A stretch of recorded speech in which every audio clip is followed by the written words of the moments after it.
On a street called Cherokee, I was approached and asked about my poetry.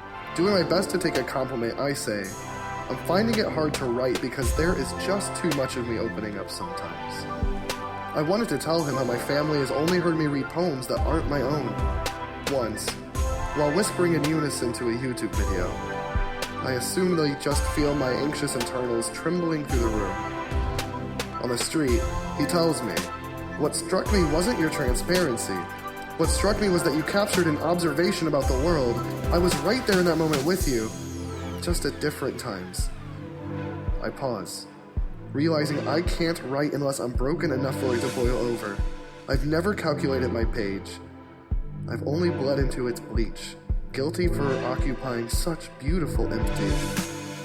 It's taken me to now, this space, this patio, this page, this room. It's taken 9 years of writing to learn that I want to fit myself into everything. Poems, groups, friends, success, failure, attention, in a room with a microphone, somewhere in South City, St. Louis, hoping more that someone tells me their thoughts about a poem than getting a message across in the first place. Where has my focus gone? Where did my goal of making change go? Who are my neighbors in this struggle?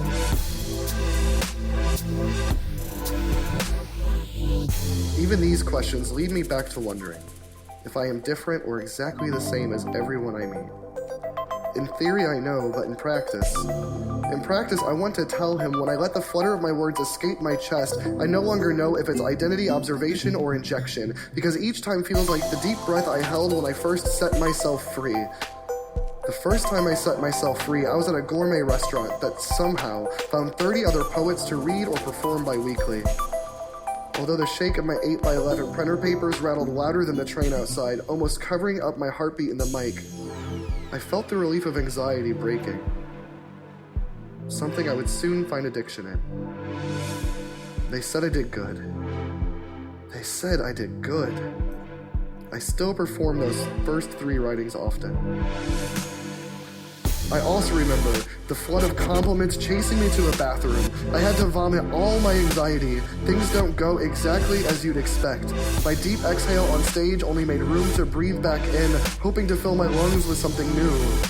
I now know, when kneeled as a restroom refugee, I was nothing more than someone realizing letting go is one of the most terrifying acts of self-love anyone can perform.